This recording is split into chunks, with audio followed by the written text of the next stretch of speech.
नमस्कार, मानस मिश्रा वाणी news nation में आप सभी का बहुत बहुत स्वागत करता हूं। योगी आदित्यनाथ देश के अगले प्रधानमंत्री। आपको ये सुनकर हैरानी नहीं होनी चाहिए, क्योंकि हम आपको आज आपके सामने वो सबूत, वो तथ्य, सब कुछ आपके सामने रखेंगे कि आखिरकार योगी आदित्यनाथ कैसे भारत के अगले प्रधानमंत्री बन रहे हैं और इसकी योजना पूर्ण रूप से तैयार हो चुकी है। और ये वैश्विक स्तर पर योगी आदित्यनाथ नेताओं से कम्पीट करने के लिए अब पूर्ण रूप से एकदम फिट हो चुके हैं। तो हम आपको ये दिखाएंगे पूरा का पूरा, पूरी की पूरी वीडियो। आप सभी से चाहेंगे इस वीडियो को लाइक शेयर जरूर करेगा, कमेंट बॉक्स में अपनी राय प्रतिक्रिया जरूर देते रहिएगा। आपको क्या लगता है कि योगी आदित्यनाथ अगले प्रधानमंत्री होंगे या नहीं होंगे, इस पर अपनी प्रतिक्रिया जरूर दीजिएगा। आगे हम आपको लिए चलते हैं, क्योंकि हम आपको साक्ष्य भी, यहां पर सबूत भी सौंपेंगे। तो चलिए बढ़ते हैं। सबसे पहले हम वैश्विक स्तर पर बात कर लेते हैं, क्योंकि योगी जो कर रहे हैं वो दुनिया में कई देशों में मॉडल साबित हो रहा है। अगर बात करें बुलडोजर एक्शन की, अगर बात करें जो हिंदुस्तान में रहना है उसको कायदे कानून को फॉलो करना पड़ेगा। मैं आपको एक ऑस्ट्रेलिया के प्रधानमंत्री का एक वक्तव्य याद दिलाना चाहता हूं। ऑस्ट्रेलिया के प्रधानमंत्री ने साफ कहा था मुस्लिमों को कि अगर वो नमाज पढ़ना चाहते हैं तो किसी भी धर्म के हों, उनकी आस्था उनके घर के बाउंड्री के अंदर तक है। सड़कों पर आस्था नहीं जागृत होनी चाहिए। इसलिए सड़क पर अगर नमाज पढ़ना है तो उस देश में चले जाओ जहां पर इस तरह से चीजें की जाती हों। इसलिए ऑस्ट्रेलिया विकसित देशों में माना जाता है। अमेरिका ने इस्लामिक देशों को बैन कर रखा। वहां के वीजा को सख्त इसका वो होती है खान। अगर किसी का सरनेम है तो खान सरनेम का चेकिंग बड़ी खतरनाक तरीके से होती है। नंगा करवा लिया जाता है एयरपोर्ट पर जब एंट्री होती है। और इस्लामिक आतंकवाद को डोनाल्ड ट्रंप भी बड़ा अच्छा तरीके से समझते हैं। और इसी क्रम में आपको बता दें, मैं आपको ऐसे ऐसे देशों का नाम गिनवा रहा हूं।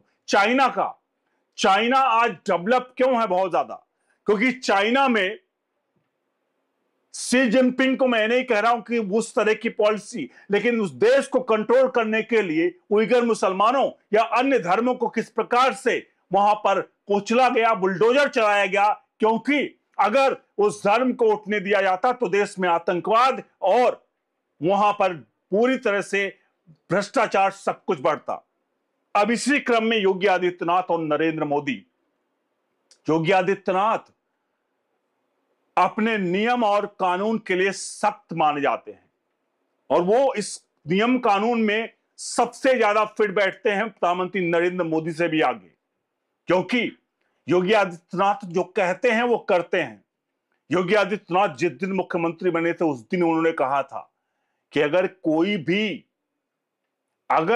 भी हल्का सा भी किसी को लगता है कि उसके मन में बदमाशी है और आतंकवाद है, उसके मन में जितने भी अराजक तत्व हैं, वो उत्तर प्रदेश छोड़कर चले जाएं।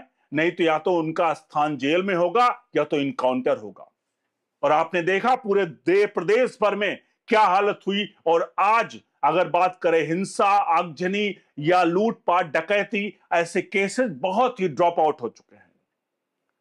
योगी आदित्यनाथ ने कहा नमाज सड़कों पर नहीं पढ़ी जाएगी।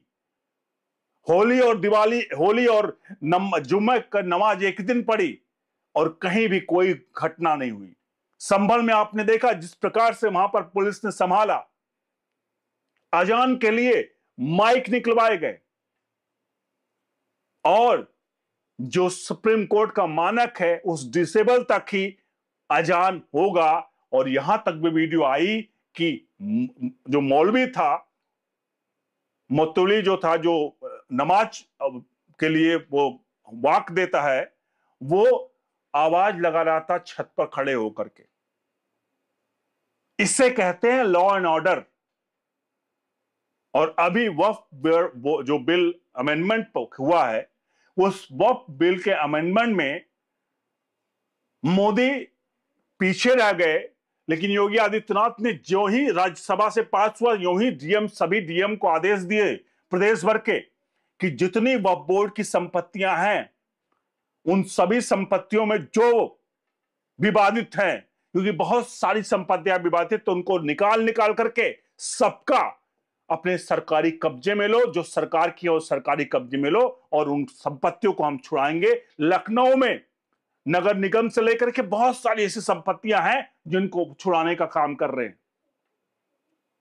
तो ये है योगी आदित्यनाथ।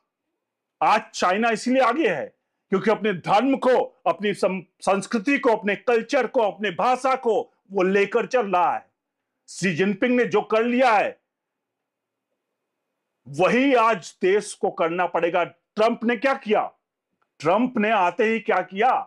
ट्रंप ने आते ही कहा कि घुसपैठियों को हम तुरंत निकाल के बाहर करेंगे। जिगरे वाला व्यक्ति होना चाहिए कि जो फैसला ले ले। नरेंद्र मोदी ने फैसले लिए, राम मंदिर, सुप्रीम और 370, लेकिन अब लगता है कि फैसलों से ज्यादा वो सौगातें मुसलमान करने लगे हैं। अब ईद में सौगातें मोदी जा रहा है, सौगातें मोदी करने लगे हैं वो। अब सौगातें मोदी अगर करेंगे तो हिंदुस्तान का जो वोटर है, जो चाहता है कि देश में शांति रहे, एक लाइन तो सभी जानते हैं कि हर मुसलमान आतंकवादी नहीं है, लेकिन हर आतंकवादी मुसलमान है, जो 2014 से पहले होता था। मोदी ने सारी कानून व्यवस्था संभाल लिया, लेकिन योगी आदित्यनाथ 4 कदम आगे हैं। ये सारे जो पैमाने मैंने आपके सामने रखे हैं, योगी आदित्यनाथ को वैश्विक स्तर पर इस तरह से नेताओं को, चाहे वो ट्रंप हो, चाहे वो शी जिनपिंग हो, चाहे वो हम व्लादिमीर पुतिन हो, कोई भी हो, इवन मैं यहां पर बात करता हूं जेलेंस्की के यूक्रेन का, क्योंकि जेलेंस्की ने भी, भले रूस ने जो कुछ किया, लेकिन जेलेंस्की ने, जो लोग कहते थे कि 10 दिन में सरेंडर कर देगा यूक्रेन, वो यूक्रेन युद्ध खींचता रहा और सालों साल, 2-3 साल से युद्ध चलता रहा है।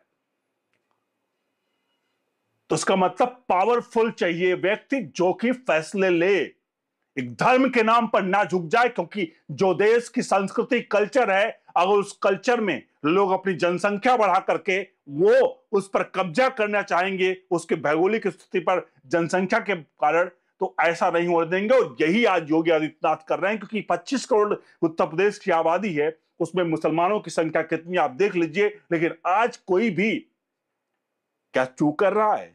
मैं बात आपको ये नहीं लगना चाहिए कि हिंदू मुसलमान कर रहा हूं, कतई नहीं।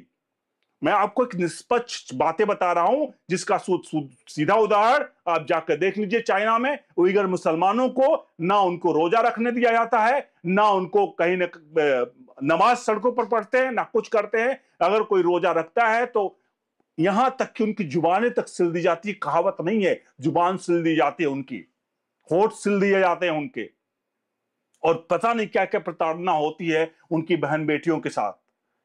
आज चाइना अपने बल पर अमेरिका को चैलेंज कर रहा है। आज चाइना की इकोनॉमी अमेरिका के बाद, अमेरिका $26 ट्रिलियन के अप्रोक्सीमेट है, और 19 के आसपास, 19.620 के आसपास ट्रिलियन डॉलर की इकोनॉमी जो है वो चाइना की है, सेकंड पोजीशन पे। हम 5 ट्रिलियन पहुंचने के लिए जोर लगा रहे हैं कि हम तीसरे नंबर की इकोनॉमी में हो जाएंगे। अब सोचिए,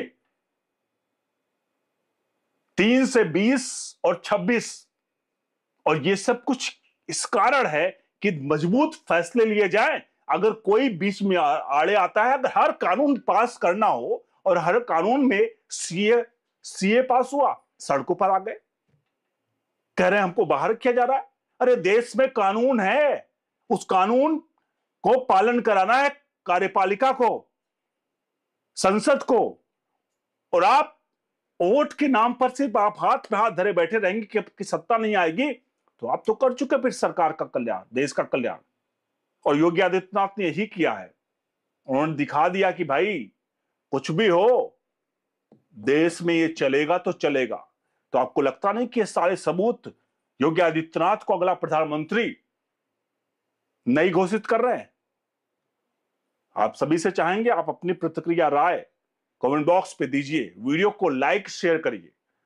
हम देश हित में काम कर, इससे नीचे दिए नंबर्स पर सहायता राशि गूगल पे, फोन पे, पेटीएम के माध्यम से भेजिए। और ये बात फैक्ट है कि अब योगी प्रधानमंत्री बनने के उस छोर पर पहुंच चुके हैं जहां वो ए मास्टर स्ट्रोक मार सकते हैं और देश को एक अच्छा नेता, एक अच्छा जो देश को संभाल सके, वो प्रधानमंत्री मिलने वाला है। बने रहिए ओनली न्यूज नेशन के साथ। बहुत बहुत धन्यवाद।